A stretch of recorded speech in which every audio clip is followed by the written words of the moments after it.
주야로 묵상. 오늘은 야고보서 3장 4절에서부터 6절까지의 말씀입니다. 오늘은 이 혀가 얼마나 중요한지, 그 혀가 갖는 영향력이 얼마나 대단한지를 여러 비유를 통해서 설명해 주고 있습니다. 특별히 4절에서는 이 배의 키를 비유로 혀에 대해서 이제 설명해 주는데요. 4절에 보니까요. 또 배를 보라. 그렇게 크고 광풍에 밀려가는 것들을 지극히 작은 키로서 사공의 뜻대로 운행하나니.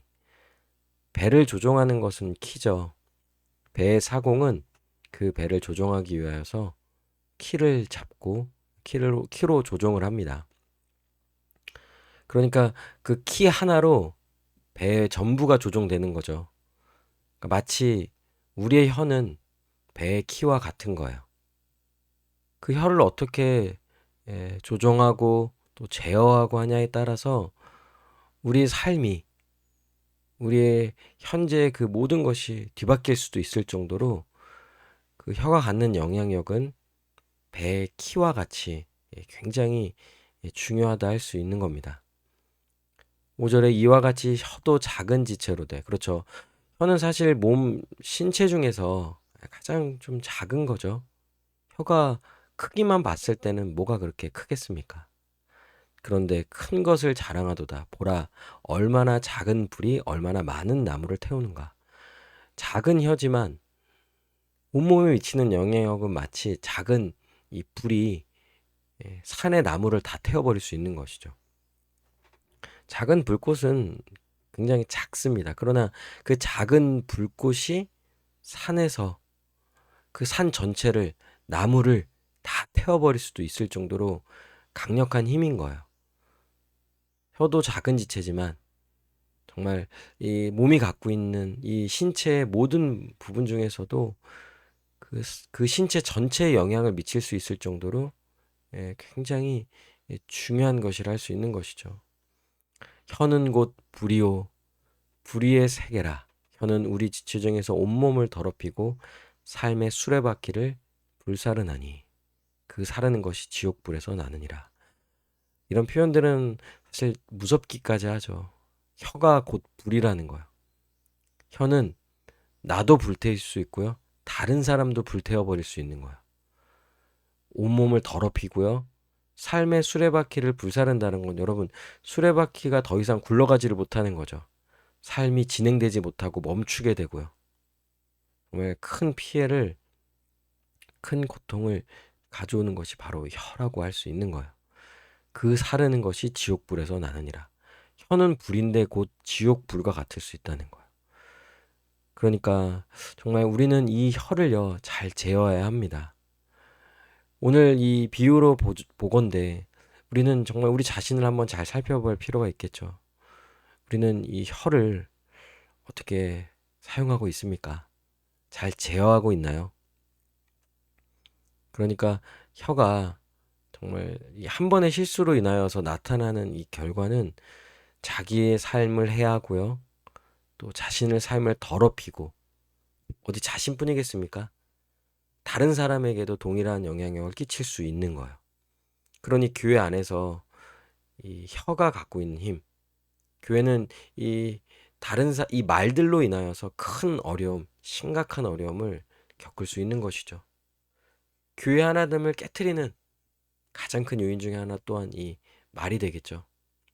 말로 인하여서 관계가 틀어지고 오해하고 상처받고 더 이상 주님을 의지하는 대로 나아가지 못하는 이런 일들.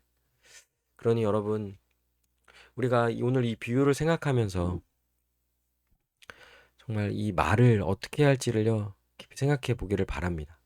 기본적으로는요, 정말 말은 조심해야 할 것 같아요. 그래서 여러 이 지혜를 이야기할 때 말이 많으면 실수가 많다. 일단 말을 좀 적게 할 필요가 있다라고 하는 것은 그만큼 사람은 그 말의 실수가 참으로 많기 때문에 그런 거예요. 일단 그 실수를 줄이기 위해서 말을 적게 하라는 거죠. 어떤 면에서는 동의도 되고요. 또 맞는 말이기도 할 거예요. 그런데 우리가 단순히 말을 하지 않는 것으로서 그 혀를 제어할 수 있을까요? 사실 이 혀는 우리를 불태우기도 하지만 마치 배의 키로서 우리를 바른 길로 인도해 줄 수도 있다는 거예요. 그러니 우리는 적극적으로 배가 그 키가 조종하는 것에 따라서 방향이 결정되는 것처럼 우리도 이 혀를 정말 이 말하는 것에 있어서는 더 적극적으로 하나님의 뜻을 구하고 하나님의 말씀을 고백하고, 사실 우리가 살지 못하더라도 우리의 삶은요, 우리의 고백은 그 이상으로 말해야 하는 거예요. 사실 우리가 말하는 것에 훨씬 미치지 못하는 일들이 많습니다. 그럼 말을 낮추거나 말을 더 아껴야 되는 게 아니라는 거예요. 말은 더 해야 하는 거예요. 더 고백하세요. 더 이야기하고요.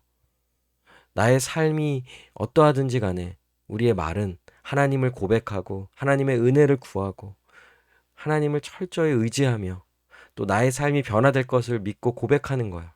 나는 달라질 거야. 나는 새로워질 거야. 나는 온전해질 거야. 아니, 나는 이미 온전해졌어. 그러니 나의 삶은 더욱 온전해질 수 있어. 나는 순종할 수 있어.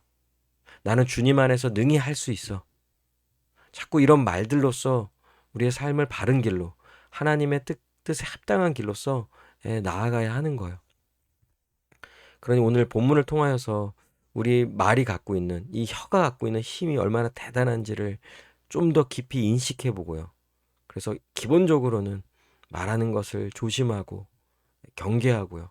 그리고 또 이 말하는 것이 우리의 삶을 바꿀 수 있다라는 것, 하나님의 뜻대로 나아갈 수 있다는 것, 우리의 믿음의 행함에 있어서 이 말이 갖고 있는 힘이 크다는 것을 인식하며 적극적으로는 하나님의 뜻을 더욱 말하고 긍정적으로 말하고, 그리고 반대로는 우리가 함부로 말하지 아니하도록 늘 깨어서 말하는 것을 조심하고 신중하게 말하는 것도 우리가 깊이 생각해 보고요. 적극적으로는 이런 부분들을 자꾸 훈련해 봐야 하는 거예요.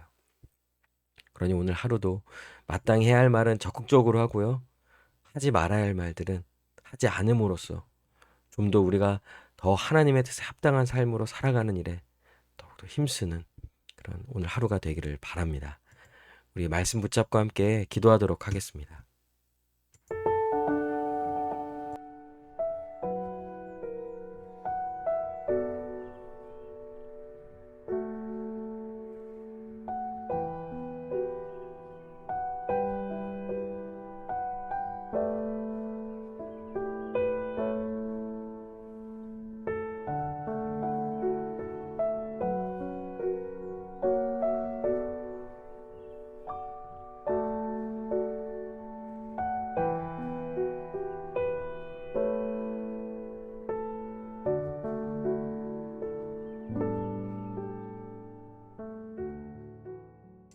기도합니다. 하나님, 오늘도 이 나의 혀를 제어하고 정말 이 혀가 갖는 힘이 얼마나 큰지를 인식하며 조심하고 또 말을 아끼고 또 아낄 뿐만 아니라 오히려 적극적으로는 더욱 해야 할 말, 주님 안에서 우리가 마땅히 고백해야 할 것을 고백하며 주님 안에서 능히 할 수 있음을, 믿음으로써 행할 수 있음을 고백하며 믿음으로 더욱더 나아가는 오늘 하루가 되게 하여 주시옵소서. 어찌 사람이 그 말을, 그 혀를 온전히 제어할 수 있는 자가 있겠습니까? 그러나 예수 그리스도께서 우리의 마음을 바꿔주시기를, 그리고 그렇게 주님의 뜻에 합당한 삶을 살아가기를 더 구하고 고백함으로써 그 혀를 제어하여서 오늘 하루도 주님께 영광을 돌리는 삶, 주님 안에서 참된 평강과 기쁨을 누리는 복된 하루 될 수 있도록 인도하여 주시옵소서. 감사드리며 살아계신 우리 주 예수 그리스도의 이름으로 기도합니다. 아멘. 오늘도 주님 안에서 승리하는 복된 하루 되시길 바랍니다.